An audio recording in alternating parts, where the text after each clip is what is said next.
These lessons are sold only on our website, effortlessenglishclub.com. If you bought these lessons somewhere else, you have an illegal copy. Please notify us, and we will take immediate legal action against the seller. Thank you.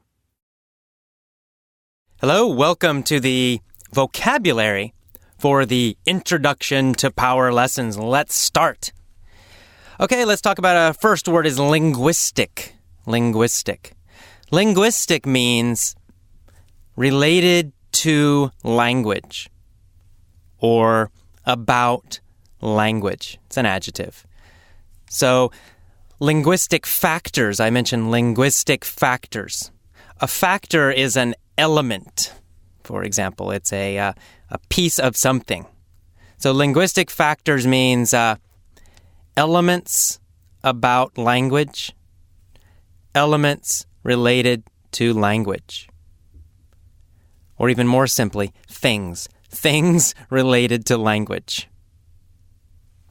And then in this talk, I talk about non-linguistic factors. Of course, non means not.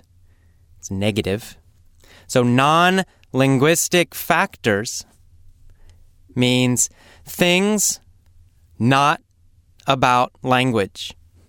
Things not related to language. So in the talk, I'm talking about, for example, two different things. One are emotional factors, right? Emotional elements, emotional things. And then the other is linguistic factors. So for example, study method. That's a linguistic factor. It's connected to language learning very directly. It's a linguistic factor. It's a language-related thing. On the other hand, emotion is not directly related, is not directly connected to language learning.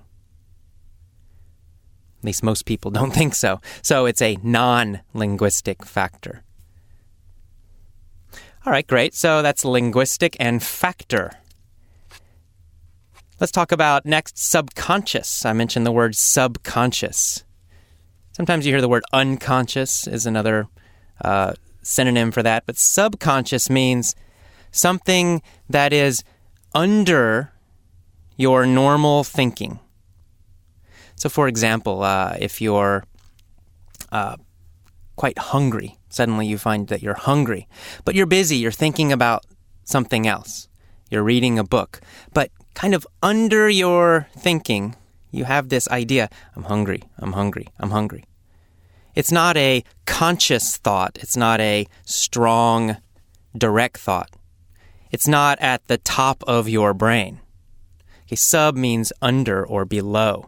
So it's kind of in the bottom, the back of your brain, this sort of quiet, small voice or this quiet, small thought. So that's subconscious. So I mentioned that you want to engage your subconscious. To engage means to use or to, it's like turn on. So to turn on your subconscious, to use your subconscious, to engage your subconscious. It means you want to use those emotions that are in the back of your brain or the bottom of your brain. You want to use that quiet voice. You want to use those strong emotions that are kind of in the back because they're very powerful. So engage your subconscious means use those. It means choose to use them in a powerful way. I also talk about engaging your physiology. Physiology. Physiology means related to the body. So it's related to the word physical. Right? Physical means body, something that is connected to your body or in your body. Okay, not your brain, not your mind. It's body. And physiology, again, is a similar idea. Physiology means what is happening in your body. It's the systems in your body. It's the parts of your body. So again, engage your physiology means use your body, right? Engage is turn on or use. Physiology, body. So engage your physiology. Engage your body. Use the parts of your body. Use the systems in your body. That's what that means. All right, great. Next, let's talk about the word peak.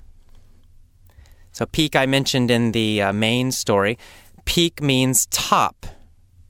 Now, often we use this to describe, for example, a mountain. The very top of a mountain, we say it's the peak, the mountain peak, or the peak of the mountain. It's the very top part. We also use it in the phrase peak performance. Of course, performance means performing or doing something. Peak means top, so it means doing something in a top way, in the very best way. Sometimes we use this with sports. Say he is a peak performance athlete. He's a top performing athlete. He's the very best performing athlete. So that's, again, peak meaning top, very top, or sometimes meaning best. Okay, so peak meaning top, so emotional state. I talk about peak emotional state. So top or best, peak. Emotional, of course, feelings. And state. State means kind of your situation or experience.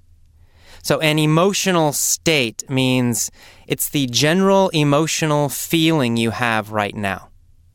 So I might say, I'm in an angry emotional state. That means it's kind of a long-term idea. It means generally, for some time, I feel angry. Now, this is a very formal kind of academic or intellectual way to say I'm angry. Okay? So this is a little bit more formal kind of English. But again, an emotional state. It's a general emotional feeling, and it has a little bit of the idea of a long time. So a peak emotional state, a top or best emotional state, it means feeling very good for a while. Right? Say, I'm in a peak emotional state. I'm feeling very good for some time. Okay, now that is the vocabulary lesson for the introduction to power. Of course, if there are other words you did not understand, you can use the text, use the transcript, and a dictionary, and just find the word in your dictionary and write it on the text, and you can learn more vocabulary that way. It's very difficult for me to guess exactly which words you know and which words you don't know, because every student is different. So I will cover some of the main words, the words I think are quite important. But if there are other words you don't know, just use the text and a dictionary and write the meaning on the text. It's fine. Okay, I will see you next for the mini story. Thanks, and see you again soon.